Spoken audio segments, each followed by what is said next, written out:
pourquoi ces serveurs sont-ils en train de tabasser des touristes?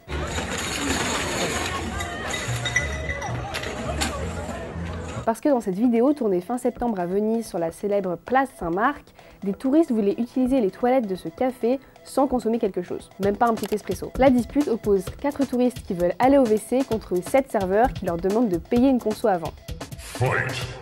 Et tout ça se passe devant l'orchestre qui joue habituellement pour les clients en terrasse. Un petit déjeuner idéal avant que tout le monde pète un câble. Un des serveurs utilise même une chaise comme bouclier. En voyant cette scène violente en plein milieu d'une ville très touristique, on peut se dire tiens, ça va être sympa les JO à Paris s'il se passe la même chose, vu qu'on attend quand même 16 millions de touristes. Mais du coup, est-ce que les restos ont vraiment le droit de refuser l'accès à leurs toilettes comme ça? En France, c'est le cas. La loi oblige les établissements privés recevant du public, comme les cafés, les bars, les restos, à avoir des toilettes gratuites pour leur clientèle. Mais pour les passants qui ont une envie très pressante, rien n'est précisé. Les commerçants ont donc le droit de refuser l'accès au WC à tous ceux n'ayant pas payé de consommation, plus 1 pour les serveurs. À une époque, c'était pourtant plus courant de laisser les passants accéder aux toilettes sans consommer. Mais évidemment, ça représente un coût supplémentaire et du nettoyage en plus pour les commerçants qui du coup ont un peu arrêté d'être tolérants. Après, si c'est urgent et que vous n'êtes pas en mesure de payer, il reste les toilettes publiques. Mais toutes les villes sont loin d'être équipées de manière égale. Paris en compte plus de 750 d'après la mairie et franchement, c'est mieux que d'autres villes.